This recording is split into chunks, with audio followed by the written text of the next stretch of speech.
Dites-moi, c'est dans quel évangile nous sommes aujourd'hui, au 21e siècle, là, où nous cherchons l'approbation de tout le monde? Dites-moi, est-ce l'évangile que les apôtres ont prêché hier, ce qui leur a valu ces persécutions? Quel est cet évangile qui s'accommode aux païens? C'est-à-dire ils sont à l'aise même quand ils entendent cet évangile aujourd'hui, l'évangile de Jésus. Tout le monde est à l'aise. C'est-à-dire les croyants sont à l'aise, les païens sont à l'aise dans cet évangile-là. Quel est l'évangile que nous prêchons? Les apôtres sont devenus des martyrs à cause de la vérité de l'évangile. Les gens ne pouvaient pas supporter l'évangile qu'ils prêchaient, la parole, la vérité qu'ils prêchaient. Quand Luc dit, il dit quand le Fils de l'homme paraîtra, est-ce qu'il trouvera encore la foi? Quand Jésus lui regarde son église, est-ce que Jésus est fier des chrétiens? Est-ce qu'il est fier des enfants de Dieu? Est-ce qu'on peut prendre la décision de perdre notre vie à cause de notre foi, à cause de l'évangile? Ce que je veux nous dire, il n'est pas si important de savoir comment sont morts les apôtres. La manière dont les apôtres sont morts, c'est pas ça le plus important. La nature de la mort, de leur mort, c'est pas ça le plus important. Le plus important, c'est l'état dans lequel tu meurs. La nature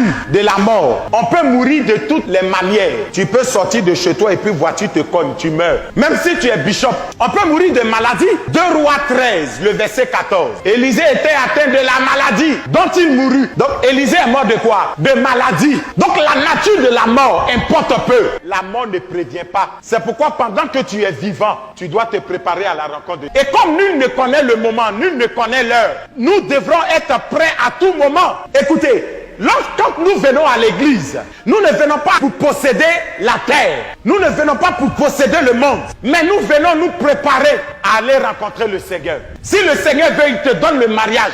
S'il veut, il ne te donne pas. Excusez-moi de vous décevoir ce matin. Il y en a qui vont prier jusqu'à...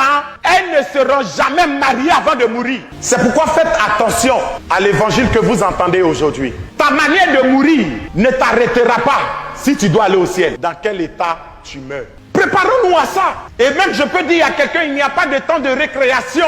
Il n'y a pas de temps de repos pour nous, enfants de Dieu. Nul ne connaît le moment. Nul ne connaît l'heure. Nul ne connaît l'avènement de Christ. Nous devons être toujours prêts.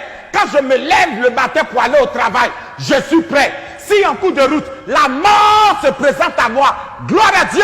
Nous devons comprendre ça, bien-aimés, pour sortir de nos amusements. Mais aujourd'hui, on veut qu'on nous dise ce qui est bon. Oui, on te dira ce qui est bon, ce que tu veux entendre. Mais ça t'aidera en quoi?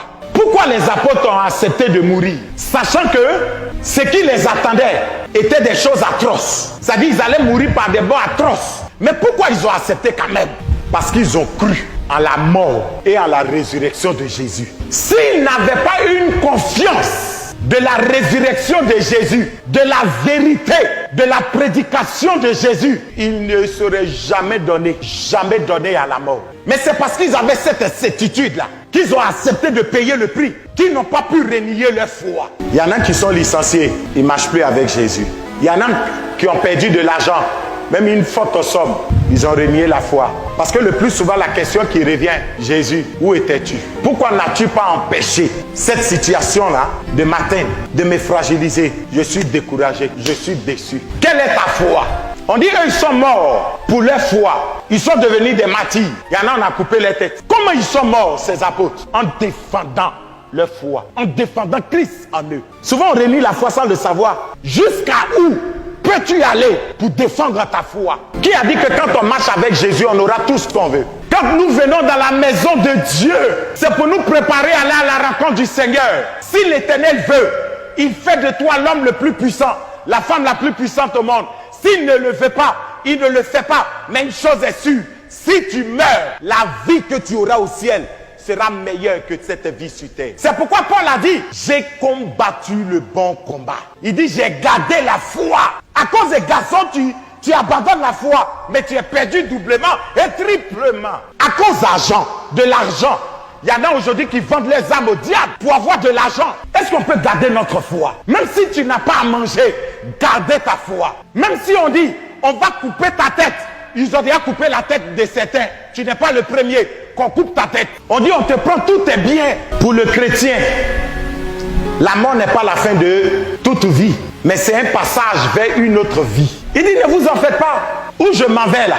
je peux vous préparer une place. Quel que soit ce qu'on vous fera, même si tu n'as pas terminé tes études, tu n'as pas eu des grands diplômes, il dit le meilleur diplôme, c'est ton salut. Même si tu n'as pas eu l'homme le plus bien, mais tu as eu le mari le meilleur, qui est Christ. Même si tes parents t'ont abandonné, personne ne veut t'aider. Ne deviens pas amer dans la vie. Jésus est là, il dit, il est le père des orphelins. Tu as un père. Est-ce qu'on peut persévérer jusqu'au bout? Sortons de cette religion qui ne prône que le bien-être. Qui a dit que Dieu va tout nous donner même? Qui a dit ça?